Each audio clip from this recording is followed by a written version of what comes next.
খালেদা জিয়ার শারীরিক অবস্থা এখনো অপরিবর্তিত। সুস্থতা কামনায় কাল বাদ জুমার সব মসজিদে দোয়ার আহ্বান সরকারের।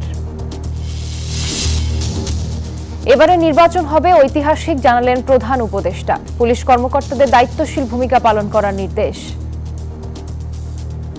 লোকে যেন জানে এই পরিবর্তন সম্ভব এবং তোমাদের মাধ্যমেই সেই পরিবর্তন হবে। এটা ঐতিহাসিক দায়িত্ব পালন। চট্টগ্রাম বন্দর বিদেশি কোম্পানির হাতে দেয়ার চুক্তি নিয়ে বিভক্ত রায় হাইকোর্টের। বাতিলের দাবিতে প্রগতিশীলদের বিক্ষোভ মিছিল। বছরের শেষ নাগাদ মূল্যস্ফীতি কমে দাঁড়াতে পারে 5%। কমানো হবে সুদের হারও, জানালেন বাংলাদেশ ব্যাংক গভর্নর। ইউক্রেন শান্তি আলোচনার কিছু মার্কিন প্রস্তাবে রাশিয়ার সম্মতি। মস্কো বৈঠক ইতিবাচক, দাবি ট্রাম্পের। আলোচনার প্রস্তুতিতে কিয়েভ।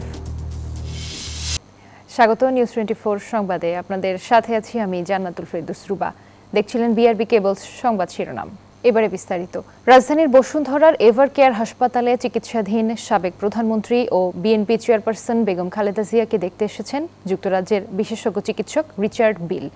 বৃহস্পতিবার বেলা 11টায় এভার কেয়ার হাসপাতালে প্রবেশ করেন রিচার্ড। বিএনপির মিডিয়া সেল থেকে জানানো হয়, যুক্তরাজ্যের বিশেষজ্ঞ চিকিৎসক রিচার্ড বিল বর্তমানে এভার কেয়ার হাসপাতালে রয়েছেন। তিনি খালেদা জিয়ার সর্বশেষ পরীক্ষা নিরীক্ষার প্রতিবেদনগুলো দেখছেন। এদিকে সাবেক এই প্রধানমন্ত্রীর রোগমুক্তি কামনায় শুক্রবার বাদ জুমা দেশের সব মসজিদে দোয়ার আহ্বান জানিয়েছে অন্তর্বর্তী সরকার। পাশাপাশি মন্দির, গির্জা, প্যাগোডা সহ অন্যান্য ধর্মের উপাসনালয়ে সংশ্লিষ্ট ধর্মের রীতি ও আচার অনুযায়ী প্রার্থনার আহ্বান জানানো হয়েছে। এছাড়া রাষ্ট্রের বিশিষ্ট গুরুত্বপূর্ণ ব্যক্তি হওয়ায় হাসপাতাল জুড়ে কঠোর নিরাপত্তা ব্যবস্থা গ্রহণ করেছে আইনশৃঙ্খলা বাহিনী। এদিকে খালেদা জিয়াকে বিদেশে নিতে প্রস্তুত কাতারের এয়ার অ্যাম্বুলেন্স। 7 ডিসেম্বর থেকে বিএনপির দেশ গড়ার পরিকল্পনা কর্মসূচি শুরু হবে। সেসব কর্মসূচিতে ভার্চুয়ালি যুক্ত থাকবেন তারেক রহমান। সকালে নয়াপল্টনে দলের কেন্দ্রীয় কার্যালয়ে সংবাদ সম্মেলনে একথা জানান বিএনপির সিনিয়র যুগ্ম মহাসচিব রুহুল কবির রিজভী। খালেদা জিয়ার সুস্থতা কামনায় শুক্রবার দেশের প্রতিটি মসজিদে দোয়া এবং মন্দির ও ধর্মীয় উপাসনালয়ে প্রার্থনা কর্মসূচি ঘোষণা করেন রিজভী। বলেন, সবকিছু চিন্তা করেই তারেক রহমান পরবর্তী সিদ্ধান্ত নেবেন। তিনি জানান, বেগম খালেদা জিয়া চিকিৎসা গ্রহণ করতে পারছেন, তার অবস্থা আগের মতোই অপরিবর্তিত আছে।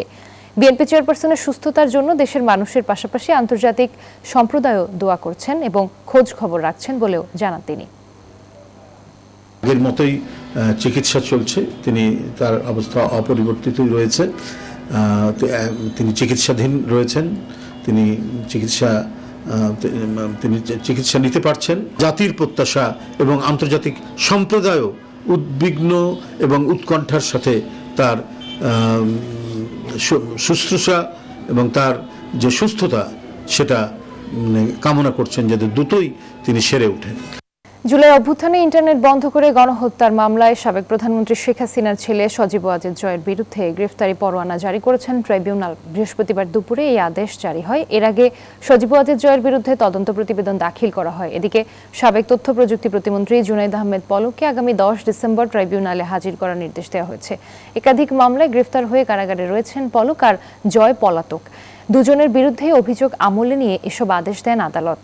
ডক্টর মোহাম্মদ ইউনূসের নেতৃত্বে গঠিত অন্তর্বর্তী সরকারের শপথ ও গঠনকে বৈধ ঘোষণা করে হাইকোর্টের দেয়া আদেশের বিরুদ্ধে লিভ টু আপিল খারিজ করে দিলেন আপিল বিভাগ। রাষ্ট্রের সর্বোচ্চ আইন কর্মকর্তা জানান, আগামী সংসদেও এই সরকারকে বৈধতা দেওয়ার প্রয়োজন পড়বে না। আইনজীবীরা জানালেন, গণঅভ্যুত্থানের ম্যান্ডেট নিয়ে গঠিত সরকারের বৈধতা নিয়ে প্রশ্ন তোলার কোনো সুযোগ নেই। 2024 সালের জুলাই আগস্টের গণঅভ্যুত্থানের মুখে দেশ ছেড়ে পালিয়ে ভারতে গিয়ে আশ্রয় নেন ক্ষমতাচ্যুত আওয়ামী লীগ সরকার প্রধান শেখ হাসিনা। ঠিক সেই সময় দেশে তৈরি হয় নেতৃত্বের সংকট। দেশের অস্থিতিশীলতা ও নেতৃত্ব সংকট উত্তরণের লক্ষ্যে 2024 সালের 8 আগস্ট ডক্টর মোহাম্মদ ইউনূসকে প্রধান করে গঠন করা হয় অন্তর্বর্তীকালীন সরকার। এরপরেই প্রশ্ন ওঠে সংবিধানের 106 অনুচ্ছেদ নিয়ে। রিটকারী আইনজীবীর মূল যুক্তি, সুপ্রিম কোর্টের নিয়ম মেনে মতামত দেননি তৎকালীন আপিল বিভাগ। দীর্ঘ আইনি লড়াই শেষে বৃহস্পতিবার সব প্রশ্নের উত্তর দিলেন দেশের সর্বোচ্চ আদালত। সংবিধান ও জনগণের ইচ্ছায় এ সরকার গঠিত হয়েছে। হাইকোর্টের এমন রায়ে একমত প্রকাশ করেন প্রধান বিচারপতির নেতৃত্বাধীন 7 সদস্যের আপিল বিভাগ। বৈধতা চ্যালেঞ্জ করে করা হাইকোর্টের রায়ের বিরুদ্ধে লিভ টু আপিল খারিজও করে দেন আপিল বিভাগ। আজকে আপিল বিভাগ সর্বসম্মতিক্রমে বলেছেন তারা হাইকোর্টের রায়ের মধ্যে কোনো ভ্রান্তি, ভুল, বেআইনি কোনো কিছু পাননি, সুতরাং ওনার সিপিটা রিজেক্ট করেছেন। নেক্সট পার্লামেন্ট যেটা সেরিমোনিয়াল কিছু করলে করবে, কারণ এই সরকারের বৈধতা নিয়ে প্রশ্ন তোলার এখতিয়ার আর কোথাও নাই। আইনজীবীরা বলছেন, গণ অভ্যুত্থানের ম্যান্ডেট নিয়ে গঠিত সরকারের বৈধতা নিয়ে প্রশ্ন তোলার সুযোগ নেই। এই রায়ের ফলে বর্তমান সরকারের বিভিন্ন কর্মকাণ্ড, বিশেষ করে 3টা ম্যান্ডেট, নির্বাচন, বিচার এবং সংস্কার সম্পর্কের বৈধতার ব্যাপারে আর কোনো প্রশ্ন থাকবে না। এই আদালতের কোনো ইন্টারফারেন্সের প্রয়োজন নেই বিধায় কোনো লিভ গ্রান্ট করা হলো না। এই কারণে আপিল বিভাগেও তার এই আবেদনটি, লিভ পিটিশনটি সরাসরি খারিজ করে দিয়েছে। এই রায়ের মধ্য দিয়ে অন্তর্বর্তী সরকারের বৈধতার প্রশ্নে চূড়ান্তভাবে ইতি টানলেন আপিল বিভাগ। মাহমুদ হাসান, নিউজ 24, ঢাকা। আগামী ত্রয়োদশ জাতীয় সংসদ নির্বাচন হবে ঐতিহাসিক। পুলিশ কর্মকর্তাদের দায়িত্বশীল ভূমিকা পালন করতে হবে বলে জানিয়েছেন প্রধান উপদেষ্টা ডক্টর মোহাম্মদ ইউনূস। বলেন, নির্বাচনের মাধ্যমে নতুন বাংলাদেশের জন্ম হবে এবং এই নির্বাচন ইতিহাসে দৃষ্টান্ত স্থাপন করবে। বৃহস্পতিবার সকালে প্রধান উপদেষ্টার কার্যালয়ে 64 জেলার পুলিশ সুপার সহ ঊর্ধ্বতন কর্মকর্তাদের সঙ্গে বৈঠকে এই নির্দেশ দেন তিনি। ডক্টর ইউনূস বলেন, নির্বাচনী চ্যালেঞ্জ গ্রহণের জন্য মানসিক প্রস্তুতি নিতে হবে। এটি সাধারণ নির্বাচন নয়, গণ অভ্যুত্থানের পরবর্তী নির্বাচন। শহীদদের আকাঙ্ক্ষিত বাংলাদেশ গড়ার এই নির্বাচনে পুলিশকে সেভাবেই দায়িত্ব পালন করতে হবে। তিনি আরো বলেন, কাপুরুষের মতো বসে থাকা নয়, শহীদদের স্বপ্ন পূরণে কাজ করতে হবে। আসন্ন নির্বাচনকে পুলিশকে সতর্ক, নিরপেক্ষ পেশাদারিত্বের সঙ্গে দায়িত্ব পালন করতে হবে। কিছু নির্বাচনের কথা মনে রাখি, মনে চট করে আসে, তোমরাও দেখেছো সেই নির্বাচনগুলো। কেউ প্রহসনের নির্বাচন বলে, প্রতারণার নির্বাচন বলে, তামাশার নির্বাচন বলে। সেখান থেকে আমাদের চলে যেতে হবে বহু উপরে। কাজে এই দূরত্বটুকু আমাদেরকে অতিক্রম করতে হবে, যে লোকে মনে যেন জানে এই পরিবর্তন সম্ভব এবং তোমাদের মাধ্যমেই সেই পরিবর্তন হবে। এটা ঐতিহাসিক দায়িত্ব পালন, এটা ইতিহাসে যেন স্মরণ করে। নিউমোরিং কন্টেইনার টার্মিনাল পরিচালনায় চট্টগ্রাম বন্দরের সঙ্গে বিদেশি প্রতিষ্ঠানের চুক্তির প্রক্রিয়া নিয়ে রিটের ওপর বিভক্ত রায় দিয়েছেন হাইকোর্ট। বিচারপতি ফাতেমা নজিব ও বিচারপতি ফাতেমা আনোয়ারের বেঞ্চ বৃহস্পতিবার এই রায় দিয়েছেন। বেঞ্চের জ্যেষ্ঠ বিচারপতি ফাতেমা নজিব চুক্তি সম্পর্কিত প্রক্রিয়া অবৈধ ঘোষণা করেছেন। এর সঙ্গে দ্বিমত পোষণ করে বিচারপতি ফাতেমা আনোয়ার রিট আবেদন খারিজ করে রায় দেন। এখন মামলাটি প্রধান বিচারপতির কাছে যাবে। তিনি মামলা নিষ্পত্তির জন্য হাইকোর্টের আরেকটি বেঞ্চ গঠন করে দেবেন। মাননীয় চিফ জাস্টিস যখন তৃতীয় বেঞ্চ নির্ধারণ করবেন, সেই বেঞ্চে আবার পূর্ণাঙ্গ শুনানি হবে। শুনানির পরে গিয়ে একটা ফাইনাল জাজমেন্ট আসবে। যেহেতু মিনহোয়াইল একটা প্রিজাইডিং জাজ, উনি এটাকে ডিক্লেয়ার করেছেন ইলিগ্যাল হিসাবে, যে কারণে এটা আমি বলছি আনফেয়ার হবে এই প্রজেক্টটাকে ক্যারি অন করা এট দিস স্টেজ। চট্টগ্রাম বন্দর বিদেশিদের ইজারা দেওয়ার অসম চুক্তি বাতিলের দাবিতে বিক্ষোভ মিছিল করেছে গণতান্ত্রিক বাম জোট। ফ্যাসিবাদ বিরোধী বাম মোর্চার ব্যানারে সকালে জাতীয় প্রেস ক্লাব থেকে প্রধান উপদেষ্টার বাসভবন অভিমুখে রওনা দেয় মিছিলটি। পরে বেলা 12:30টার দিকে কাকরাইল মোড়ে পৌঁছালে পুলিশি বাধার মুখে পড়ে মিছিলে অংশ নেওয়া বাম জোটের নেতাকর্মীরা। এ সময় পুলিশের সাথে ধস্তাধস্তি হলে বেশ কয়েকজন নেতাকর্মী আহত হন। পরে বেশ কিছুক্ষণ কাকরাইল মোড় অবরোধ করে আন্দোলন করতে থাকেন নেতাকর্মীরা। নেতারা দাবি করেন, বিদেশিদের ইজারা দেয়া এই অসম চুক্তি বাস্তবায়িত হলে দেশের স্বাধীনতা ও সার্বভৌমত্ব হুমকির মুখে পড়বে। বন্দর ইজারা দেওয়ার ভেতর দিয়ে আমাদের দেশের স্বাধীনতা ও সার্বভৌমত্ব আজকে হুমকির সম্মুখীন হলো এবং এর প্রতিবাদ করার জন্যই আজকে আমরা এখানে এসেছি। সরকারের উচিত হচ্ছে এখনই ঘোষণা দেওয়া যে চট্টগ্রাম বন্দর আমরা কোনো বিদেশিদের লিজ দেব না। সরকারের ঘোষণা দেওয়া উচিত লালদিয়া এবং পানগাঁও বন্দর ইজারা দিয়েছি, এ ব্যাপারে আমরা ইজারা স্থগিত করলাম বা বাতিল করলাম। রাজধানীতে আবারও ভূমিকম্প অনুভূত হয়েছে। বৃহস্পতিবার ভোর 6টা 15 রাজধানী সহ দেশের বিভিন্ন স্থানে এ কম্পন অনুভূত হয়। ইউরোপিয়ান মেডিটেরিয়ান সিসমোলজিক্যাল সেন্টারের তথ্য মতে ভূমিকম্পের গভীরতা ভূপৃষ্ঠ থেকে 30 কিলোমিটার, উৎপত্তিস্থল নরসিংদী, যার মাত্রা ছিল 4.1। তাৎক্ষণিকভাবে ক্ষয়ক্ষতি ও হতাহতের কোনো তথ্য পাওয়া যায়নি। তবে কয়েকদিনের ব্যবধানে ফের ভূমিকম্প হওয়ায় উদ্বেগ উৎকণ্ঠায় স্থানীয়রা। এর আগে সোমবার কক্সবাজার ও চট্টগ্রামে ভূমিকম্প অনুভূত হয়। সোমবার রাতে কক্সবাজার শহর, উখিয়া, চকরিয়ায় ভূমিকম্প অনুভূত হয়। ঘুমের আমরা যে ছিলাম বিল্ডিং দিয়ে পুরোটা লড়তেছে, তারপর আতঙ্কি নিচে নামলাম, নিচে নেমে দেখলাম লোকজন জ্বলন্ত হয়েছে, তারপরে আতঙ্ক সৃষ্টি হয়েছে। সবার মধ্যে একটা আতঙ্ক যে আগের ভূমিকম্পের কারণে যে ভবনগুলোতে ফাটল ধরেছে কিংবা ভাঙন বা ক্ষতিগ্রস্ত হয়েছে ওইগুলো তো ঝুঁকিপূর্ণ, ওই ঝুঁকির উপরে আরো ঝুঁকি, এটা কিন্তু মারাত্মক একটা পরিণতির দিকে আমরা মনে হয় আল্লাহ না করুক আমরা আগাচ্ছি। চলতি বছরের শেষ নাগাদ মূল্যস্ফীতি ৫% নামিয়ে আনার আশাবাদ ব্যক্ত করেছেন বাংলাদেশ ব্যাংকের গভর্নর আহসান এইচ মনসুর। মূল্যস্ফীতি কমলেই নীতি সুধার কমিয়ে আনা সম্ভব হবে বলেও জানান তিনি। সকালে রাজধানীর আগারগাঁয়ে বিডা আয়োজিত উন্নত ব্যবসা বান্ধব এবং টেকসই বিনিয়োগ পরিবেশ সৃষ্টির লক্ষ্যে দেশীয় ব্যবসায়ী ও অংশীজনদের নিয়ে মতবিনিময় সভায় এ কথা বলেন গভর্নর। আগামী মার্চে খেলাপি ঋণ ৩৫% থেকে কমিয়ে ২৫% কমে আসবে বলেও জানান তিনি। এ সময় এনবিআর চেয়ারম্যান বলেন, ব্যয় কমিয়ে রাজস্ব বাড়াতে কাজ করছে সরকার। সামগ্রিক নীতিটাকে এমনভাবে রাখা সম্ভব হবে যার মাধ্যমে আমরা মূল্যস্ফীতিকে ৫ বা ৪-এ নিয়ে আসতে পারবো, ৩-এ নিয়ে আসতে পারবো এবং এক্সচেঞ্জ রেটকে স্টেবল রাখতে পারবো, ইন্টারেস্ট রেটকে আমরা সিঙ্গেল ডিজিটের রেসপেক্টেবল লেভেলে। এবার জেডএসআরএম নির্বাচনের পথে।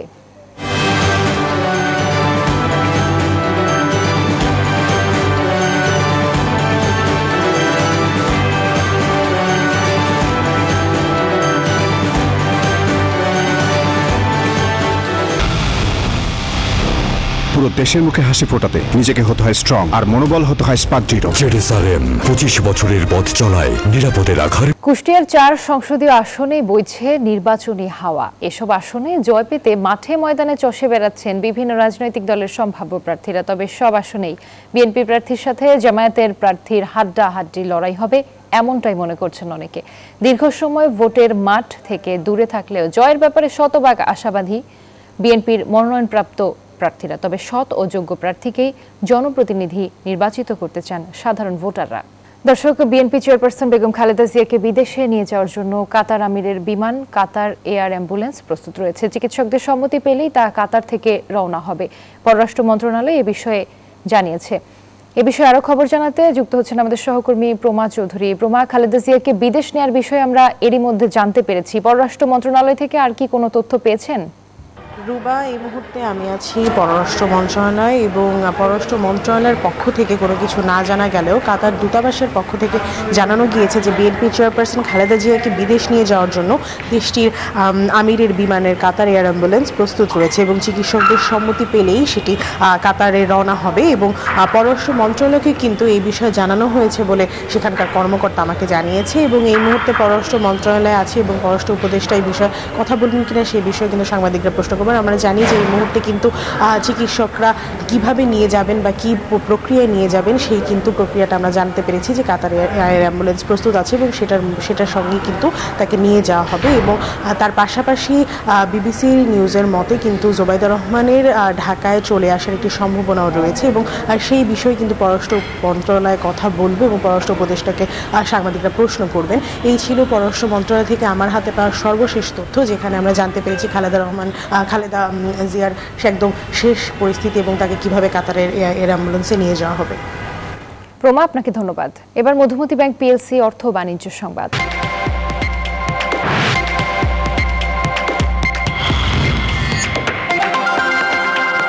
দেশের সামগ্রিক রপ্তানির লক্ষ্যমাত্রা $100 বিলিয়ন অর্জনে সবাইকে একসঙ্গে কাজ করার আহ্বান জানিয়েছেন বস্ত্র ও পাট উপদেষ্টা শেখ বশির উদ্দিন। বৃহস্পতিবার সকালে ফার্মগেটে জেডিপিসি মিলনায়তনে জাতীয় বস্ত্র দিবস 2025 উপলক্ষে আয়োজিত এক কর্মশালার উদ্বোধনী অনুষ্ঠানে তিনি এই কথা বলেন। তিনি আরো বলেন, টেক্সটাইল শিক্ষা প্রতিষ্ঠানগুলোর সাথে যদি খাত সংশ্লিষ্ট ব্যবসা প্রতিষ্ঠানগুলো সম্পৃক্ত না হয় তাহলে সমৃদ্ধি আসবে না বস্ত্র খাতে। এছাড়া এবার বাণিজ্য মেলায় পাট ও বস্ত্র মন্ত্রণালয়ের পক্ষ থেকে 10 লাখ পাটের ব্যাগ বিক্রি করার সিদ্ধান্তের কথাও জানান উপদেষ্টা। নীতি সহায়তা, উদ্যোক্তাদের বিনিয়োগ এবং তাদের নেতৃত্ব, সাথে আমাদের যে 71টা ইনস্টিটিউটে আমরা যে হাজার হাজার টেক্সটাইল গ্র্যাজুয়েট তৈরি করছি তাদের যে ফাংশনাল নলেজ, এই তিনটার যে সমন্বিত এক প্রচেষ্টা যার মাধ্যম দিয়ে আমরা যে $100 বিলিয়ন একটা লক্ষ্য অর্জন করতে যাচ্ছি, এই লক্ষ্য অর্জনটা যেন ওই রঙিন স্বপ্নের মতো ফানুস না হয়। হালকা শীতের আমেজে জাহাঙ্গীরনগর বিশ্ববিদ্যালয়ে অতিথি পাখির কলকাকলি। ক্যাম্পাসের ডজন দেড়েক লেকে নিয়মিত বসছে তাদের আড্ডা। তবে এবার পাখির সংখ্যা বেশ কম। এর জন্য উপযুক্ত আবাসস্থলের অভাবকে দুষছেন বিশেষজ্ঞরা। নাজমুল হুদার তথ্যচিত্রে ডেস্ক রিপোর্টে বিস্তারিত। বিদায় নিচ্ছে হেমন্ত, আর কদিন পরে শুরু শীতকাল। এর মধ্যেই বইছে হিমশীতল বাতাস, চারদিকে আবছা কুয়াশা। শীতের আগমনী বার্তা নিয়ে কলকাকলিতে মুখর জাহাঙ্গীরনগর বিশ্ববিদ্যালয় ক্যাম্পাস। প্রতি বছর শীত প্রধান বিভিন্ন দেশ থেকে দল বেঁধে আসে এই অতিথি পাখিরা। ক্যাম্পাসের বিভিন্ন লেকে ছোট ছোট আসর বসিয়ে যেন আড্ডায় মেতেছে শত শত পাখি। কখনো আপন খেয়ালে পানিতে ডুব, কখনো আকাশে উড়াল, কেউ আবার পোহাচ্ছে মিষ্টি রোদ। এবছর অতিথি পাখি আগের বছরের তুলনায় অনেকটাই কম যাবে ক্যাম্পাসে। অন্যান্যবার অনেক পাখি আসতো, কিন্তু অপরিকল্পিত নগরায়নের কারণে আর কি পাখি আসছে না। ভূতি হাঁস আসতো, পাতি হাঁস আসতো, এখন ওসব পাখি আসে না। হ্যাঁ, সরালি, এটাই আসলে সরালি, ছোট সরালি। পরিবেশগুলো একটু ক্লিন করুক, নদী নালাগুলো একটু ক্লিন করুক, রেগুলার একটা মনিটরে থাকুক। দর্শনার্থীদের অযাচিত উৎপাতে পাখিদের বসবাসের স্বাভাবিক পরিবেশ নষ্ট হচ্ছে। পাখি দেখতে গিয়ে কেউ ঢিল ছোড়েন, কেউ দেন হাততালি। লেকগুলো আসলে একবারেই জলাজীর্ণ অবস্থা ছিল, যে কারণে সেখানে পাখি কিন্তু আসে নাই। বহিরাগত অনেক লোকজন আসে যারা পাখিদের ঢিল ছুঁড়ে, যেটাও পাখিদের জন্য আসলে অনিরাপদ। আমাদের সুইজারল্যান্ড যেটা আছে সেখানে আগে পানি ছিল আগে, তো ওটা ওই আনপ্ল্যান্ড একটা স্ট্রাকচারের ইয়ার কারণেই এখন আর ওখানে পানি নাই। পাখির আগমন কমার বড় কারণ অনিরাপদ আবাসস্থল বলছেন পাখি বিশেষজ্ঞ ও প্রাণীবিদ্যা বিভাগের অধ্যাপক ডক্টর মোহাম্মদ কামরুল হাসান। দোকানপাটের পিছনে যে লোকজন সারাদিনই সেখানে বসে চা খান, আড্ডা দেন, এটি বড় কারণ। বিশেষ করে লেকের পাড়ে যদি আমরা কোলাহল কমাতে না পারি, তাহলে পাখি নিরাপদ বোধ করবে না এবং আসবে না। ছোট বড় মিলিয়ে জাহাঙ্গীরনগর ক্যাম্পাসে মোট 26টি লেক রয়েছে। 1986 সালে প্রথম এই ক্যাম্পাসে অতিথি পাখির দেখা মেলে বলে জানান গবেষকরা। আলহাদি খান, নিউজ 24। দর্শক, বেগম খালেদা জিয়ার শারীরিক অবস্থার বিষয়ে আরো জানাতে চলে যাচ্ছি আমরা তার ব্যক্তিগত চিকিৎসক AZM জাহিদের বক্তব্যে। সার্বক্ষণিকভাবে তদারক করছেন এবং এই দলের মহাসচিব সহ স্থায়ী কমিটির সকল সদস্যরা এবং সকল সিনিয়র নেতৃবৃন্দ ওনার চিকিৎসার ব্যাপারে সার্বক্ষণিকভাবে সহযোগিতা করে যাচ্ছেন।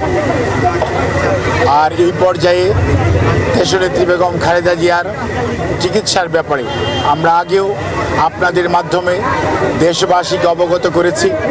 আজকেও আবারও ওনার সর্বশেষ অবস্থা আপনাদেরকে জানানোর জন্য এখানে উপস্থিত হয়েছে।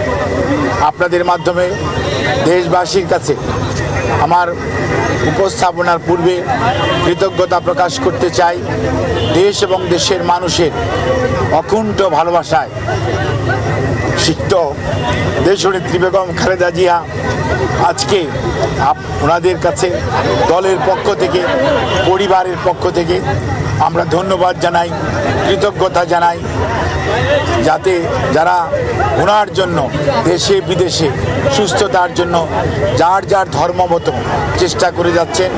সেই সাথে এভার কেয়ার হসপিটাল, তার চিকিৎসক, নার্স, কর্মকর্তা সহ আপনারা এবং দেশের লক্ষ কোটি জনতা, যারা বিএনপি এবং বিএনপির বাইরের সকল পর্যায়ের নেতা কর্মী এবং সাধারণ মানুষ ওনার জন্য দোয়া করছেন।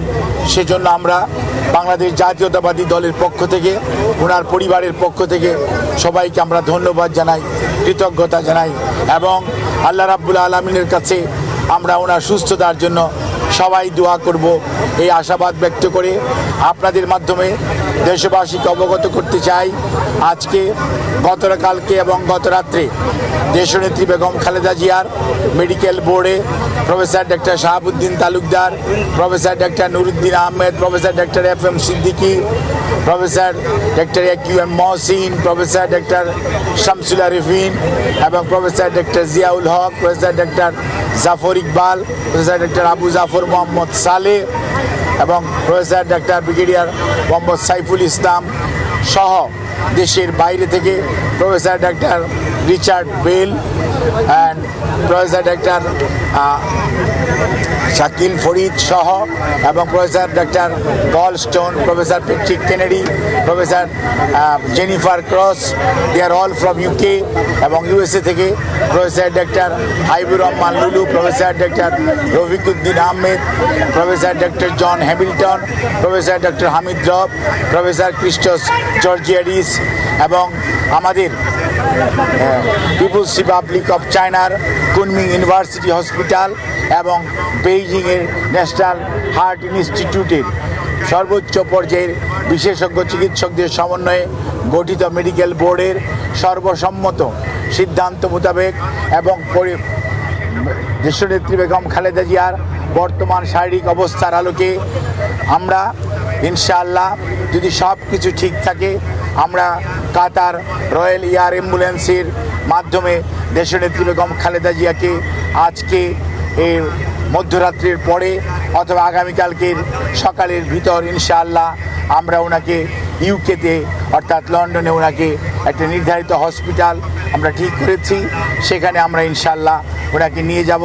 ওনার যাওয়ার সময় ওনার সাথে যে বিশেষজ্ঞ চিকিৎসক হিসাবে বেশ কয়েকজন চিকিৎসক এবং দেশের বাইরের 2 জন চিকিৎসক ওনার সাথে থাকবেন এবং এর সাথেও অ্যারোনটিক্যাল ফিজিশিয়ানস যারা আছেন তারাও ওনার মেডিকেল বোর্ডের সদস্য হিসাবে উনি যখন বিমানে থাকবেন যাতে ওনার যাত্রাপথ কোনো অবস্থাতেই কোনো ধরনের প্রতিকূলতার মধ্যেও যাতে ওনাকে সুস্থভাবে ওনার চিকিৎসা দেওয়া যায় সেই লক্ষ্যেই সকল প্রস্তুতি সম্পন্ন করে আমরা ইনশাআল্লাহ আজকে মধ্যরাত্রির পরে আগামীকালকে আর্লি মর্নিংয়ের মধ্যে বাংলাদেশ থেকে ওনাকে দেশের বাইরে নেওয়া হবে মেডিকেল বোর্ডের পরামর্শক্রমে। আমরা সেজন্য আপনাদের মাধ্যমে দেশবাসীর কাছে আমরা দোয়া চাই। দেশ এবং দেশের বাইরে থেকে হাজারো মানুষ, লক্ষ লক্ষ মানুষের যে আকুতি সেইটির প্রতি শ্রদ্ধা রেখে আমরা আবারও বলতে চাই আপনারা অনেক দোয়া করেছেন, সেজন্য আমরা কৃতজ্ঞ। আপনাদের এই দোয়াই ইনশাআল্লাহ দেশনেত্রী বেগম খালেদা জিয়াকে সুস্থ করে তুলবে এবং আপনাদেরকে মাধ্যমে আমাদের ভারপ্রাপ্ত চেয়ারম্যান জনাব তারেক রহমান, ওনার পরিবারের সদস্য ডক্টর জুবাইদা রহমান এবং জায়মা রহমান, ওনার কন্যা, ওনার ছোট ছেলের মিসেস সৈয়দা শামিলা রহমান এবং তাদের 2 কন্যা জাফিয়া এবং জাহিয়া রহমান, ওনার ছোট ভাই শামীম ইস্কান্দার সহ ম্যাডামের ছোট বোন এবং তাদের অগণিত আত্মীয় স্বজনের পক্ষ থেকে আমরা আপনাদের কাছে দোয়া চাই, কৃতজ্ঞতা জানাই, আপনাদের সবার সহযোগিতা চাই। সহযোগিতার জন্য ধন্যবাদ জানাই বাংলাদেশের বর্তমানের অন্তর্বর্তীকালীন সরকারের প্রধান উপদেষ্টা সহ উপদেষ্টা পরিষদের সদস্যগণ এবং বিভিন্ন বাংলাদেশ সেনাবাহিনী সহ বিভিন্ন পর্যায়ের আইন শৃঙ্খলা রক্ষাকারী বাহিনী এবং ফরেন মিনিস্ট্রি সহ বিভিন্ন মন্ত্রণালয় এবং বাংলাদেশস্থ Chinese embassy, Qatar embassy, Saudi embassy, UK embassy, Pakistan embassy, ভারতীয় এমবেসি আমাদেরকে যে ধরনের ইভেন রাশিয়ান এমবেসি সহ সবাই যে ধরনের সহযোগিতা করছেন সেজন্য আমরা সবার কাছে কৃতজ্ঞ এবং আপনাদের মাধ্যমে দেশবাসীর কাছে দোয়া চেয়ে আমি আমার বক্তব্য শেষ করছি। আপনারা সবাই দেশনেত্রীর সুস্থতার জন্য দোয়া করবেন, এটি আমাদের ভারপ্রাপ্ত চেয়ারম্যানের আপনাদের মাধ্যমে সবার কাছে অনুরোধ। ধন্যবাদ সবাইকে। এতক্ষণ শুনছিলেন বিএনপি চেয়ারপারসন বেগম খালেদা জিয়ার শারীরিক অবস্থার বিষয়ে সর্বশেষ তথ্য। আর এই ছিল নিউজ 24 সংবাদে। ধন্যবাদ।